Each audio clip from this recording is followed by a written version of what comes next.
Bienvenue dans cette belle ville de Tokyo. Aujourd'hui, on vous emmène faire le tour de plein d'adresses rétro, certaines qu'on connaît, certaines qu'on va découvrir ensemble. Regardez, on a trouvé une petite allée très sympa pour faire l'intro. On est dans le quartier de Kichijoji, tout à l'ouest de Tokyo. C'est Jérémy qui fait l'itinéraire aujourd'hui. Qu'est-ce que tu nous as prévu? Alors, on va commencer par un petit hard off. Enfin, un gros hard off. Tu le connais ou pas? Non, enfin, je le connais, j'ai vu la réputation qu'il a et apparemment, il y a du beau à l'intérieur. Ok, hard off. Après Kichijoji, on va aller à Ogikubo, ensuite on va aller à Ikebukuro, Shinjuku et Shibuya. On avait déjà fait cette vidéo à Akihabara. Là, on va faire plein de quartiers, sauf Akihabara. Vous allez voir, Tokyo, c'est une ville énorme. Vous le savez sûrement déjà. Et il y a plein d'adresses à découvrir un peu partout dans la ville. Aujourd'hui, on se fait le chemin ouest-est. On va manger déjà.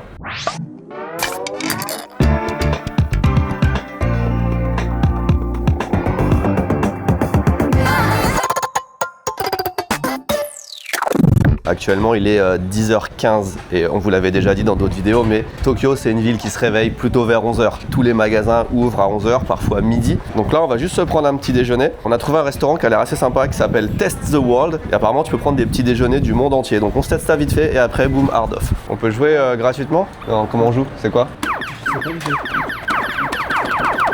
Ah, faut appuyer le plus vite possible.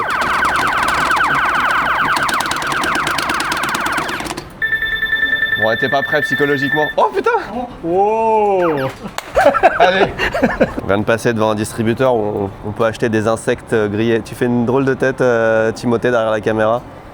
Non? Non. Ah, attends, on est sur YouTube ou on n'est pas sur YouTube? Ça, bientôt, hein, dans quelques années, il n'y aura plus que ça en protéines, faut en profiter. On va prendre un petit truc pour l'apéritif. Regarde, là, il y a un petit mix de plein de verres différents, là. Je vous comprends pas, c'est le futur, les gars. Moi, je vous dis, dans 10 ans, le steak de bœuf, tout ça. Il n'y en aura plus. 1500 yens, ça fait quoi? Ça fait un peu moins de 10 balles. Oh, ils sont généreux quand même. Moi, je m'attendais à un petit mix de 2-3 trucs. Ah, je te jure, j'en prends un, mais c'est tout. Ah ouais, tu vas... Il y en a qui craquent, il y en a qui sont plus fondants. Bon, bah, itadakimasu, hein, comme on dit. Alors, si j'oublie ce que je suis en train de manger, ça passe. Ah, on est d'accord. Oui. C'est vraiment psychologique. Oh oui, bah plus encore. Non, mais ça va aussi. C'est pas bon, hein. J'ai l'impression de manger de l'herbe. Avant de rentrer dans le vif du sujet, j'aimerais remercier CyberGhost VPN qui sponsorise cette vidéo et qui indirectement soutient le projet Odyssey en nous permettant de documenter que ce soit des collections, que ce soit la pop culture, du rétro gaming un peu partout en France et même dans le monde entier. Donc merci à eux. Je vous le rappelle, un VPN, ça vous sert à plusieurs choses. Déjà à vous protéger, par exemple, quand vous êtes sur un Wi-Fi public, si vous voyagez, CyberGhost VPN masque votre adresse IP et chiffre vos données pour empêcher toutes les personnes mal intentionnées autour de vous d'accéder à vos données parce que c'est très facile d'accéder à vos données quand on n'est pas protégé. Mais CyberGhost VPN, c'est aussi un moyen de contourner la géolocalisation, c'est-à-dire que vous vous géolocalisez dans le pays que vous voulez et vous accédez au catalogue de streaming complet de Netflix, Hulu, Disney+, que ce soit en France ou dans le monde entier, vous avez accès à tous les films, toutes les séries. C'est magnifique. La Formule 1 en Belgique, gratuitement aussi, je vous dis ça comme ça, c'est la saison. Même s'il y a beaucoup de pauses en ce moment, on se le cache pas, là on vient de se taper un mois de pause, là il y a encore 3 semaines. Pas top la Formule 1, je m'égare un petit peu. Merci à CyberGhost VPN encore une fois de nous soutenir. L'offre est vraiment alléchante, c'est à peine plus de 2 € par mois et en plus il y a 4 mois d'abonnement offert si vous souscrivez à l'abonnement de 2 ans. Je vous mets le lien en description et vous pouvez connecter aussi jusqu'à 7 appareils sur un seul abonnement pour faire profiter les amis, la famille, tout ça. Merci CyberGhost VPN, rendez-vous dans les rues de Tokyo. Test the World. Donc d'après ce que je comprends du concept, tu peux choisir les petits déjeuners que tu veux. Ils ont américain, anglais, Taïwan qui restent et en ce moment c'est un petit déjeuner grec et ça tourne tout le temps. J'ai envie de tester l'américain, là. T'as envie de tester le truc de base que t'as déjà mangé 50 fois quoi. Mais non, regarde, il y a des œufs.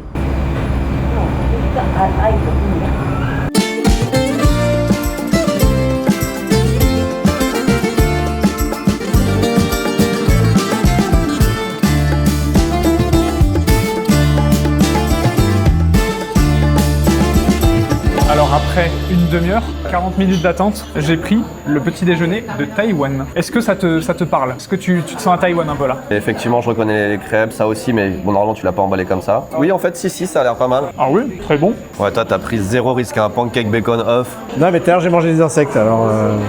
Alors, c'est très vert, on sent bien l'arôme de la nature. Moi, j'ai un petit déjeuner méditerranéen, j'adore le concept de ce restaurant, même sans savoir que c'est bon, tu vois, ça donne envie de revenir parce qu'ils changent le petit déjeuner tout le temps. Il y a un sifflement horrible, par contre, dans le restaurant, là, ça me casse les oreilles, la tête va exploser. Là, j'ai une tourte aux épinards, des œufs brouillés et de la feta. Et ça a l'air très très bien cuisiné en tout cas. Ouais, ça rend pas mal. Hein. Tu sais, c'est bien de se laisser porter et de venir et de manger la spécialité. À chaque fois, t'as un petit déjeuner différent. Il y en a 4 à Tokyo de restaurants comme ça. Je sais pas si à chaque fois c'est aussi bien cuisiné, mais c'est vraiment des goûts qui sont pas japonais en tout cas. Ça, je sais pas ce que c'est un petit dessert grec à base de miel apparemment aussi dessus. C'est gourmand. Le moins qu'on puisse dire, c'est que ça attaque bien la journée. C'est un grand hard-off pour un hard-off qui est... alors on n'est pas en centre-ville, mais on n'est pas non plus à la campagne. Il est assez grand hein, pour l'endroit où il est placé. Jérémy, pourquoi est-ce que tu as choisi celui-là? Il y avait quelque chose de spécial? Parce que des hard-off, des book-off, il y en a un peu partout dans toute la ville. T'es marqué que le coin rétro était très fourni.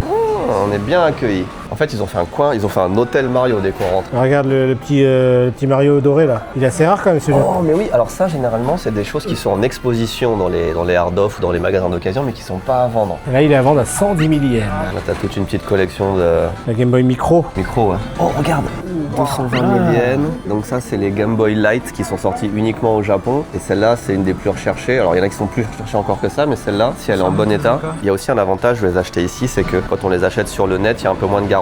Là on a quand même 6 mois de garantie. Donc c'est intéressant des fois de payer peut-être 10-20 000 yens de plus, on va dire 100 € de plus, pour avoir un produit qui est garanti 6 mois si vraiment on veut s'en servir. La Game Boy Color comme ça avec le Mario sur le côté là. Et regarde, ils ont la Game Boy Advance. oui, C'était les Game Boy quoi, Club Mario j'imagine. Ça c'était, je crois que c'était Mario Luigi. Le jeu Mario Luigi, le RPG, en fait c'était une édition spéciale. Regarde la SP Mario aussi, ils en ont 3 emballés. Ça devient rare de voir autant de consoles comme ça. Oui. Attends, parce que c'est la vitrine numéro 1, mais... Wow, regarde tous les jeux Pokémon. Non mais regarde là. Ah mais quoi? Attends, mais ça c'est un truc de malade. J'en ai jamais vu autant. Par contre, les prix... Regarde, tout jusque là c'est que du Pokémon. Ah mais en fait, 100% de la vitrine c'est du Pokémon. Ah celle-là la Game Boy Color comme ça elle est Non, tellement mais attends, pas chère. non mais cette vitrine est incroyable. Tu vas dans tout Akihabara, tu cherches, tu vois pas autant de jeux Pokémon comme ça. La Game Boy que tu vois juste là, je l'ai vue à 150 000. Putain, c'est pour les 3 ans de Pokémon. Ouais. Ah ouais putain, Cette année, c'est les 30. Hein. ça fait 27 ans, c'est facile à compter. Oh, celle-là, elle est belle. L'esprit, Regarde ouais. le prix. Ah, celle-là pour le coup on a tout dans la collection Odyssey. Hein. Regarde toutes les éditions Oh. collector qu'ils ont. Ils ont des jouets électroniques, ils ont des Game & Watch, ils ont des consoles portables, des consoles. Regarde la qualité de la boîte de cette Game Boy. Et 22 000 yens avec une boîte comme ça, si elle est belle à l'intérieur. Ah bah tiens, on parlait de Gundam. Mais ils ont tellement de... La Game Boy Advance Hello Kitty. Il y en a 2 en fait, c'est ça le truc. Sakura Tyson, t'as la Dreamcast, bah là t'as la... Ouais. Putain mais 80 000 yens par contre. Hein. Ouais. Oh, trop bien. La Wavebird. Tu te fous de ma gueule? Non, la Wavebird, tu le connais celle-là? Non, je connais pas. La première manette Nintendo, on va dire. Sur GameCube, tu mettais le petit truc sur la console et tu jouais sans fil. Fallait des piles par contre. Mais c'est la Wavebird. C'est le meilleur hard-off Que j'ai jamais de vu. Tokyo. Mais même en dehors de Tokyo, on n'a pas ça.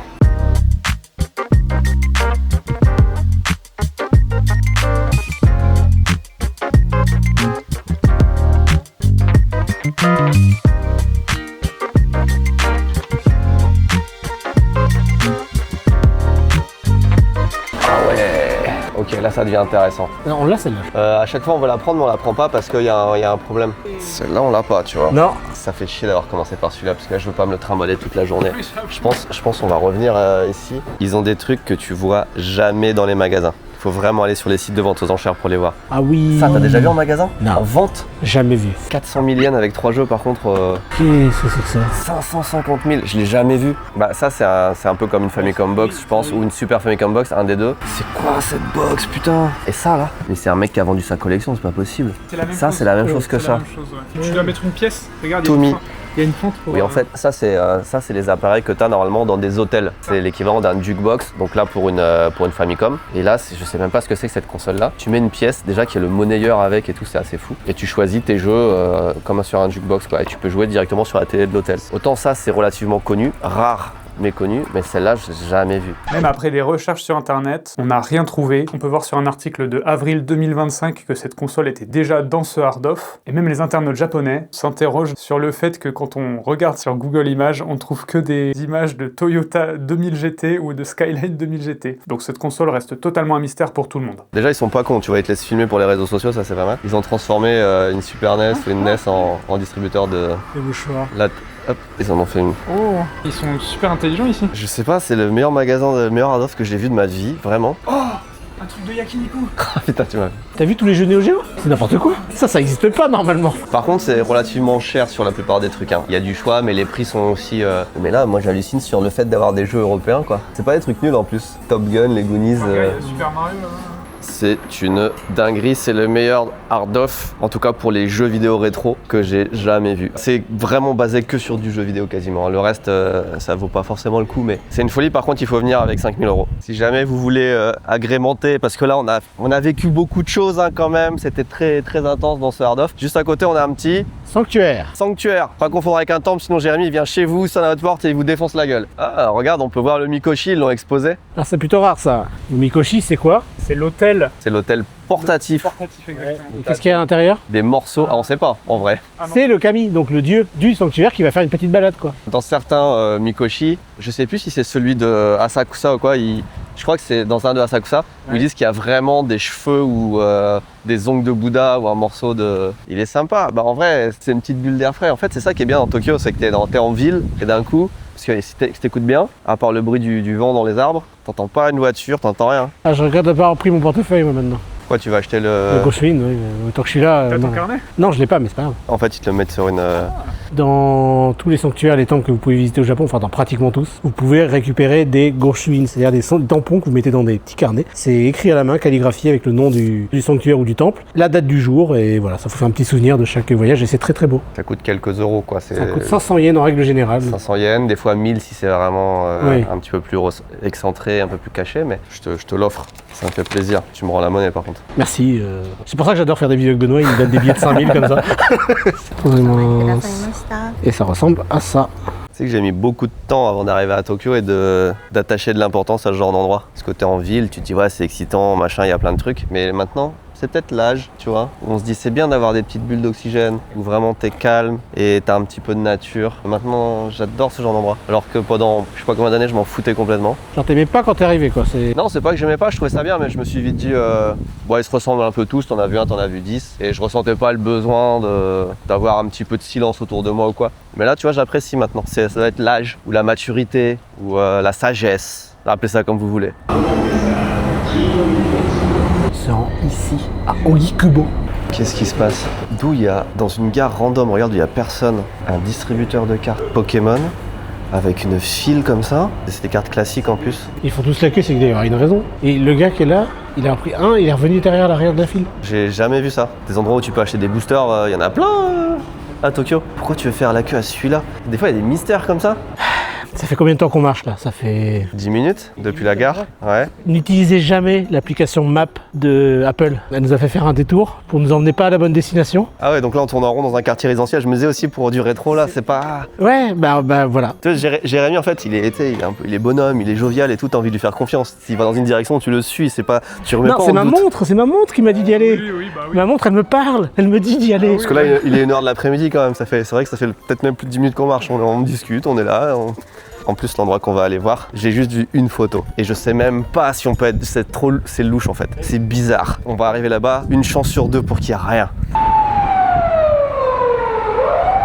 Voiture de police banalisée. Moi, ce qui m'amuse, c'est que le premier magasin que je vois, il s'appelle Plus Prout. C'est ça, Jérémy? C'est une blague de paix, ton truc? Ah bah non, bah c'est là. C'est juste là. C'est à côté de Plus Prout. C'est juste à côté de Plus Prout, effectivement, si vous cherchez l'adresse. C'est au 4e étage, sans ascenseur. Mais c'est quoi cet immeuble? Putain, autant des immeubles comme ça, des fois, à Akihabara ou dans certains quartiers, c'est un petit peu normal. Mais là, on n'est vraiment pas dans un quartier où t'es censé avoir ce genre de magasin dans ce genre d'immeuble. Je sais pas vraiment pas où tu nous amènes. Jérémy, il est en train de faire... C'est pas très grand. C'est pas du tout ce que j'imaginais. Je pense que le point, c'est de dire ce genre d'endroit existe. C'est fou, en fait, c'est un magasin de quartier. En fait, il s'est juste mis dans un immeuble. On est dans l'entièreté du magasin. Là. 9 mètres carrés. Écoutez, pourquoi pas? En vrai, j'ai bien aimé le fait que c'est que des jeux. Hein. Il y a très peu de hardware, il y a beaucoup de jeux. Et chaque jeu est noté, le jeu, la notice, la boîte, etc. Et il est plutôt, je trouve, réglo sur les prix, sur les notations, etc. On peut montrer un peu le système, justement, parce que j'ai acheté un jeu. C'est la boîte, B la notice et B le jeu. En tout cas, très cool. Ça, c'est un jeu qui est plutôt rare à trouver aujourd'hui. C'est un jeu d'enquête. On va dire c'est l'ancêtre des, je sais pas, des Phoenix Wright ou des Danganronpa ou des trucs comme ça. Sur Famicom. Des meurtres en série sur la baie de Yokohama. Bienvenue dans la plus grande gare du monde, Shinjuku, le centre-ville de Tokyo tout simplement. On va aller voir un Surugaya. Surugaya, c'est une enseigne que vous connaissez. On en avait vu pas mal à Akihabara. C'est par là, c'est par là, c'est par là. Un qui me dit là-bas, un qui me dit là-bas, les gars, il va falloir... Vous voulez que je règle sur ma montre? Non, ça va aller. C'est dans cet immeuble incroyablement grand qu'on va trouver le Sulugaya qui est au 5e étage. C'est un Maruichi, c'est un centre commercial, il y en a plein au Japon. Et je sais pas pourquoi le vent s'est levé d'un coup. C'est agréable en tout cas. Souvent les Sulugaya, on l'avait vu à Akihabara, c'est divisé en thèmes. Tu vas avoir le Sulugaya pour les figurines, le Sulugaya pour les jeux vidéo. Là, il est énorme. On l'a déjà fait. On l'a déjà fait? Pour les figurines. On est venu ici dans ce film. Avec Théo, où il y avait le grand Godzilla. C'est en bas là. Ah, c'est dans celui-là? Ouais. Je me rappelais pas qu'il était aussi grand que ça. Là, la difficulté, c'est qu'il y a presque trop en fait. Qu'est-ce que tu veux présenter? Est-ce que tu veux présenter les modèles kits en voiture? Parce que là, si tu veux du rétro, ça, c'est un truc qui marche très très bien. Attends, parce que moi, je sais pas pourquoi je cherche des Godzilla là. Ça, c'est pas incroyable, d'accord? Mais regarde le prix. Ah oui, c'est pas cher. C'est quoi? C'est 2 €, 4,12 €. T'aurais pas rigolé, mais t'as une figurine de Polnareff? Oui. Ah non, c'est Jojo, putain, je croyais que c'était vraiment Polnareff, je suis con. Ça va être là-dedans, on se rapproche. Pardon, c'est mon char préféré. C'est ton char préféré? Stuckdrei. Le Stuckdrei House of Early. Ausführung. Ok, donc toi tu as des chars préférés. J'ai le Panzer IV et le Stuckdrei. Dans l'ordre, c'est quoi? C'est le Stuckdrei ou le Panzer IV le Je meilleur? pense que je préfère le Stuckdrei parce que le Panzer IV il est trop mainstream. Trop mainstream? Ouais. Bah oui, c'est ce que je me disais aussi. Je te disais tout à l'heure, les trucs en boîte et les trucs pas en boîte, les mêmes que tout à l'heure, 3200 yens. Ah ouais.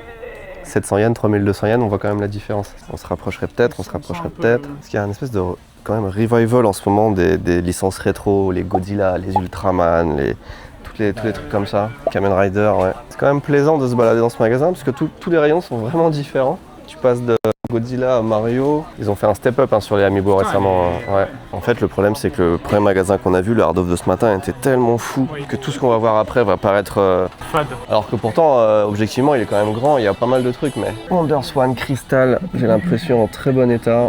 Par contre, 2000 yens seulement le Pokémon jaune et 1800 le Pokémon rouge. C'est la moitié du prix de d'habitude.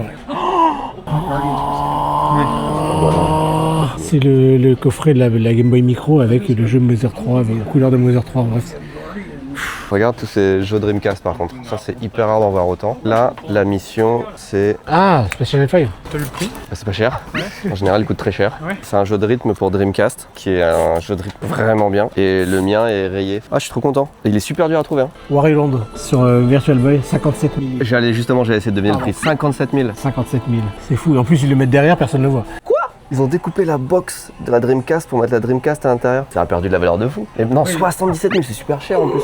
À la limite, je peux comprendre sur un truc, c'est que les boîtes Dreamcast, elles sont tellement chiantes. Quand tu veux remettre la console, les câbles et tout à l'intérieur, c'est hyper chiant. Je suis d'accord. Un plomb. Ça, c'est un des jeux sur Game Boy WonderSwan, parce que les gens savent pas, mais le créateur de la Game Boy et de Metroid, plein de trucs, qui s'appelle Gunpei Yokoi, il a aussi participé à la création de la WonderSwan de chez Bandai. Le jeu que je vous montre actuellement, c'est Gunpei, et c'est un jeu qui a été en hommage à Gunpei Yokoi. C'est un petit jeu de réflexion, genre puzzle game et tout. Hommage parce qu'il est mort avant que la WonderSwan sorte. T'as raison, on était déjà passé par là effectivement. Oh non, ça c'est vraiment réduire Godzilla. Ah ouais, non, ça c'est pas cool pour lui. Hein. Tu vois ça, le jour où ils veulent s'en débarrasser là. Moi je trouve la place, hein. Ça en décor dans un hôtel ou un truc comme ça. C'est derrière le comptoir, t'as ça. C'est une Z3, mais regarde son clignotant, comment il la custom. Oh, ça j'avais pas fait gaffe. Vous avez l'œil, hein. Il faudrait qu'on fasse une vidéo où on se balade dans les rues et on cherche toutes les touches comme ça, un petit peu pop culture. On va aller manger, bah pas là parce qu'elle est en train de fermer du coup. On va aller manger à Aviron, brasserie française. Hein. Première baguette de tradition française. C'est trop bien, Aviron. T'as déjà mangé ici toi? Ouais. Merde, je voulais faire découvrir un truc, t'as déjà mangé là toi? Non, C'est j'avais Léo qui m'a fait découvrir ça. inconnu au bataillon. On est d'accord que c'est pas mal? C'est très bien. Alors je me suis jamais posé par contre. Donc tu connais mais tu connais pas quoi, tu connais que le premier étage mais pas le... Ok, on va se mettre là Jérémy. On a la meilleure table à côté des toilettes. Comme la Japan Expo. C'est ce que j'allais dire, je connais autre chose qu'à côté des toilettes. Retrouvez-nous d'ailleurs à la Japan Expo du 9 au 12 juillet. Il y aura un stand Odyssey énorme et toute l'équipe ici Japon aussi qui seront présentes. Profitez-en, c'est pas souvent. C'est la première et on sait pas si on aura d'autres. Moi je partirais bien sur un steak frites, hein, histoire de bien montrer... Oh quoi que saumon mariné en vrai. Ouais, à la base j'allais partir sur ça, mais comme elle a dit que c'était long, du coup je vais prendre sur ça. Je pense. Ok, steak frites. Dans l'originalité toi aujourd'hui. Hein. Oui. Des œufs, pommes de terre, steak frites. Ah, là on commence à parler. Là on est sur de la tradition. Arigatou gozaimasu. Je pensais pas ce que c'était. Oui, je pensais que c'était un pavé de saumon. Ouais, pareil. Bah écoute, ça va être bon quand même. On va faire la gueule en voyant ton steak frites du coup. Bah attends, ça dépend. Si ça se trouve, je vais avoir 3 frites et un petit steak tout comme ça. Tu vois, Ça a quand même l'air pas mal bon. Hein. Bah écoute Jérémy, tu vas nous regarder manger. Hein. Et pas de soucis, bon appétit. Déjà je suis tellement content d'avoir du bon pain. Il a l'air un peu trop cuit. Ah moi j'aime bien. Hein. Tu vois aussi en prenant de l'âge, t'apprends à apprécier le pain bien cuit. Pas trop cuit. Effectivement, là, ouais. Oh, c'est un vrai steak frites à la française, on va j'avoue. Hein. On va mettre ça sur Google Maps. Ça c'est bon ça. Ah. Putain, les youtubeurs américains, ils sont au-dessus, ils font du merch, mais dans la rue, dans un distributeur automatique, quoi. Ah, c'est de la sauce épicée, made in Japan. Ok. L'entrée, il faut pas la louper, hein. Elle est assez stylée, mais elle est pas très étroite. On est au Mandarake, il a pas du tout dit on met un minimum d'effort dans les présentations, quand même, tout de même. On s'enfonce vraiment dans les sous-sols de Shibuya. Vous commencez à être habitué des mandarakes, puisqu'on a fait une vidéo, la vidéo avec Thomas 2 heures, c'était quasiment que dans un mandarake géant, à Nakano, et on a fait le mandarake de Akihabara aussi. Celui-là est encore un petit peu différent parce que, déjà, il est un peu stylé. Enfin non, il est pas si différent, j'ai envie de dire. Il est un peu comme les autres. Les mandarake, c'est pas si différent. Je sais pas pourquoi je l'aime. Ouais, je trouve qu'il y a une vibe, mais c'est peut-être le fait de s'enfoncer sous terre. J'ai l'impression qu'on va prendre un métro qui est à 500 mètres sous terre. 30... C'est quoi? Attends, c'est que 30 millions ça? Non, attends. Non, c'est beaucoup plus que 30 millions ça. On va regarder. J'en reviens à chaque fois à la conclusion, c'est que sur les comics, sur les trucs américains, c'est là que tu fais les meilleures affaires en général. Putain, c'est tellement étroit, regarde. Faut juste pas croiser des gens dans les allées. Je me confirme, mais tu vas plus chercher l'objet d'exposition. C'est vraiment rétro là. T'as moins l'aspect, je suis en train de regarder One Piece, j'ai envie d'acheter une figure de One Piece. C'est vraiment... Oh, des trucs sympas. En vrai, c'est aussi un bon endroit pour acheter des mangas. Ah. Comme on peut le voir là. Ah oui, ils sont vraiment beaucoup. Il y a ouais. tout ce que tu veux. En vrai, c'est vraiment cool. Beaucoup. Justement, au contraire, j'allais dire, ce qui est bien, c'est qu'ils ont des grosses pièces. Il y a beaucoup d'endroits où c'est vraiment très générique, les figurines de base. Mais là, t'as quand même des trucs que tu peux exposer qui sont assez massifs. Regarde là-bas, le Godzilla là-bas. Tu vois, ils ont des pièces quand même sympas à exposer. Hein. Il est beau celui-là aussi. Hein. Lui, je le trouve incroyable. Oh, il est vraiment beau. Après, c'est le méchant, quoi. Regardez, il y a un gros rayon VHS avec plein de trucs, genre Dororo. Ah oui, putain, à l'ancien. Ouais, c'est Et à fou côté, ça. il y a des figurines. Il y a Lupin, parce que tu savais que Lupin il était inspiré d'un acteur français qui s'appelle... Qui s'appelle Lupin le voleur. Non, Jean-Paul Belmondo. Ah ouais? Ah, regarde sa tête, c'est lui quoi. Bon, c'est peut-être pas la figurine la plus veloudie. Ce qui est bien dans ce mandarake là, c'est que t'as plein de caisses et il faut chercher. Et regarde, c'est ça que je cherche. Ça, c'en est un. Et regarde, tu vois, il y a plein de petites boîtes. Et ça, tu les trouves pas en rayon, ils sont pas en rayon, ils sont pas en vitrine. C'est ça le plaisir des mandarake et de ce genre d'exploration, c'est que quand tu trouves un petit truc comme ça que tu cherches, c'est trop bien. C'est beaucoup mieux de l'acheter que de l'acheter en ligne. Tu sais, le plaisir, il est décuplé. Il y a aussi un truc qui est pas mal avec ce magasin. J'ai l'impression qu'il y a que dans celui-là. C'est qu'ils vendent des jumps de plein d'années différentes. Vas-y, j'en prends un au pif. Et c'est 19. Petit jump de 2007. Du 30 juillet. Ok, bah voilà. si tu cherches l'année de ta naissance. C'est ça, ouais. 80. Parce que t'aurais du janvier 80. Non, j'ai juin. Il y avait quoi en juin 80 alors? En juin 80. Oh! Oh, Olivier Tom. Ça me donne envie de chercher celui de mon mois de naissance, enfin de ma semaine de naissance du coup. Lui, d'après toi, il a combien? Il date de 2005. Je sais pas, 1500 yens. 7000. Le combat contre Bluchy la première fois. Ça veut dire que du coup, s'il y a vraiment premier caractère, genre Zoro qui apparaît pour la première fois, le truc il vaut 30 Ah 000. ouais, il vaut super cher. Ouais. C'était une bonne idée, hein, je trouve, Timothée. En vrai, tu viens là, tu cherches ton jump de naissance, ça fait un bon souvenir. Wow, ils vont loin dans la pub, hein. Waouh! C'est Otani Shohei? Je pense qu'on vient de passer un niveau dans la publicitaire. Nous sommes actuellement à Ikebukuro, encore un gros quartier de Tokyo qui n'est pas Akihabara, et dans lequel il y a pas mal de trucs culture populaire et rétro également. Tu vois, aujourd'hui c'est le seul risque que j'ai pris. Depuis tout à l'heure j'ai pris des trucs très simples et là je prends le risque. C'est maintenant qu'on va surtout dire au revoir à Timothée. Au revoir Timothée. Il va passer son périmoto gros cube là. Plus qu'une adresse, reste avec nous, c'est potentiellement la meilleure.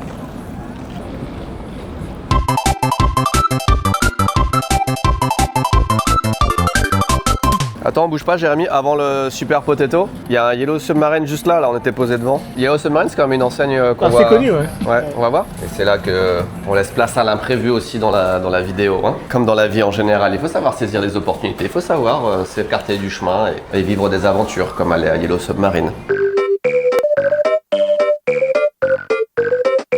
Et on a trouvé la super patate. Super Potato, c'est une des enseignes rétro les plus connues de Tokyo. Le plus connu, c'est évidemment à Akihabara. Il y en a aussi un à Osaka et un à Ikebukuro qui est peut-être le moins connu en vrai. Hein. Ouais, ils ont la même DA que Akihabara. Petit escalier sombre avec 2-3 trucs comme ça, un peu rétro.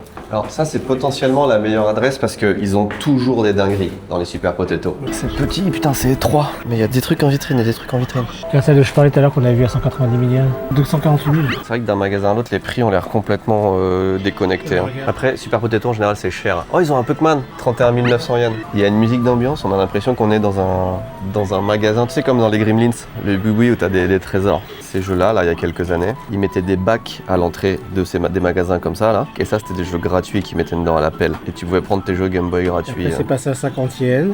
Et maintenant, c'est à 400 yens.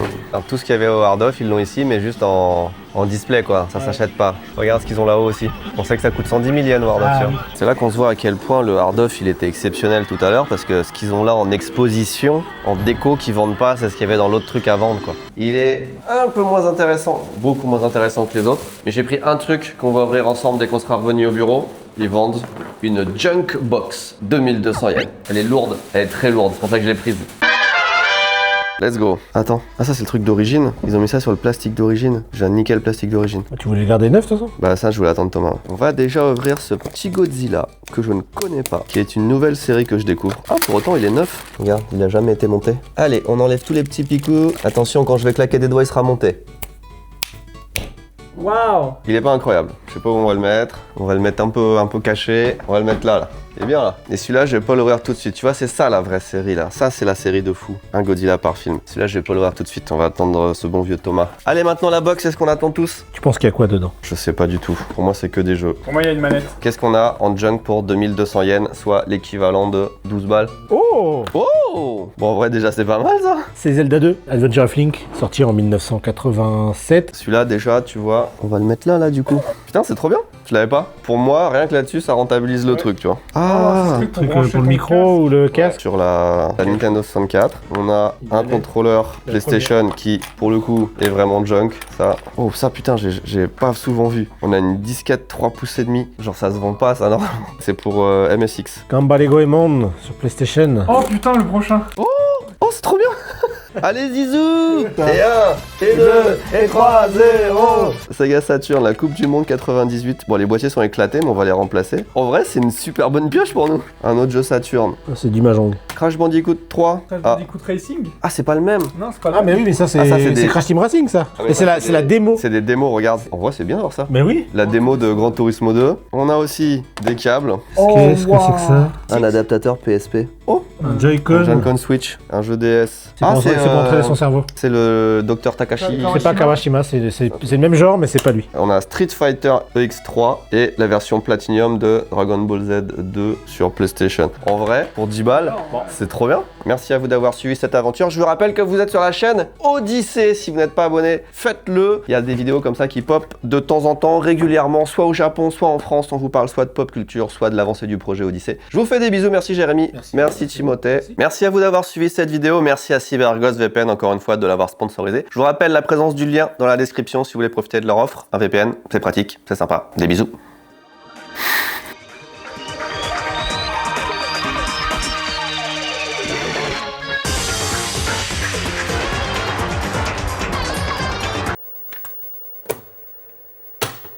Ouf. Ah.